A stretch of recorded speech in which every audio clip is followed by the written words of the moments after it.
ক্ষমতায় থাকলে সরকাররা নির্বাচন নিরপেক্ষ হতে দিতে চায় না, তাদের মতো করে ইলেকশন করতে চায়। সেই পথ থেকে আপনারা মুক্ত থাকবেন। তা নাহলে একবার তো ক্ষমতায় গিয়েই জনগণের রায়ের বিরুদ্ধে অবস্থান নিয়েছেন, আবার স্থানীয় নির্বাচনও যদি উল্টে যান তাহলে জনগণও কিন্তু উল্টে যাওয়ার সম্ভাবনা আছে। ফলে সংগঠন ইউনিয়ন পর্যায়ে, গ্রাম পর্যায়ে, ওয়ার্ড পর্যায়ে আপনারা গড়ে তুলুন। নিজেদের পড়াশোনা, কোরআন, ইসলামী সাহিত্য, হাদিস, নামাজ জামাতে আদায় করা, দ্বীনের জন্য যে দাওয়াতি কাজ, নিয়মিত আমাদের মালি কোরবানি, সময়ের কোরবানি, শ্রমের কোরবানির মধ্য দিয়ে আমাদের আল্লাহ তাআলার দ্বীনকে বিজয়ী করার জন্য জান মাল উৎসর্গ করার জন্য রুকন হিসেবে আমরা যে শপথ করেছি, আমার এই সত্তা, আমার জীবন, আমার মাল, আমার এই সম্পদ যে আমার নয়, এটা আল্লাহর, আমার তরফ থেকে না, আল্লাহর তরফ থেকে আমার কাছে এটা আমানত রাখা হয়েছে। নাকি বলেন? আল্লাহর তরফ থেকে রাখা আমার এই আমানত আমার কাছে গচ্ছিত। আমি আল্লাহর ইচ্ছা, আল্লাহর মর্জি, আল্লাহর এখতিয়ার অনুযায়ী আমার জান মালকে আল্লাহর পথে আমি ব্যয় করব। এটি হচ্ছে আমাদের শপথের দাবি। আমরা শপথের মধ্য দিয়ে ইন্না সলাতি ওয়া নুসুকি ওয়া মাহইয়ায়া ওয়া মামাতি লিল্লাহি রাব্বিল আলামিন, চারটা সালাত, আমার আনুগত্যের সমস্ত মাথা নত হবে শুধু আল্লাহর জন্য।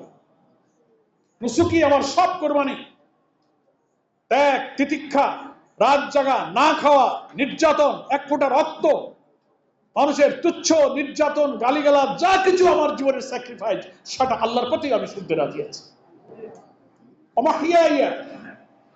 আমার সমস্ত হায়াত জুড়ে পৃথিবীর সবকিছু চাওয়া পাওয়ার চেয়ে আমি আল্লাহকেই সবচেয়ে আগে চাই। পৃথিবীর সব ছাড়তে রাজি, কিন্তু আমি আল্লাহকে ছাড়তে রাজি। পৃথিবীর কোনো কিছু পাওয়ার জন্য আমি আল্লাহকে ছাড়বো না, বরং আল্লাহকে পাওয়ার জন্য দুনিয়ার সব ছাড়তেও যদি হয় আমরা প্রস্তুত আছি।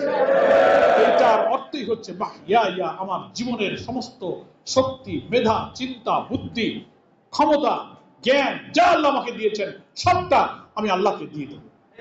ও মামাত, অর্থাৎ আমার মৌত, জীবনের শেষ মুহূর্ত পর্যন্ত আমি ওই আল্লাহর জন্য, আল্লাহর প্রতি আমার জীবনকে উৎসর্গ করতে করতে আমার মৌত হয়ে যাবে।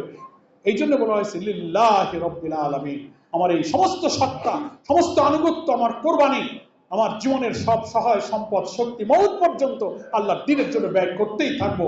আপনি, আমি, ভাই বোনেরা সবাই কিন্তু এই শপথটা পড়েছি। সূরা আল আনআমের 162 নম্বর আয়াত আমরা সবাই পড়ে এই শপথটা পড়েছি। আজকে নির্বাচন পরিস্থিতি, এটাই আমাদের দায়িত্ব, কর্তব্য। একদিকে জনগণের সাথে কৃত ওয়াদা থেকে সরকার যে ফিরে যাচ্ছে, তাকে সঠিক পথে ফিরে আনার জন্য গড়ে ওঠা নিয়মতান্ত্রিক আন্দোলন এগিয়ে নিতে হবে। অপরদিকে স্থানীয় সরকার নির্বাচনে ফলাফল ভালো করার জন্য তৃণমূলের আমাদের সংগঠন, আমাদের জনশক্তির মান, সংগঠন মজবুত করা, সম্প্রসারণ করার এই সাংগঠনিক দায়িত্ব আমরা রূপন ভাই বোনেরা যার যার অর্পিত দায়িত্ব তার তার স্থানে আমরা নির্ভীকভাবে পালন করে যাব।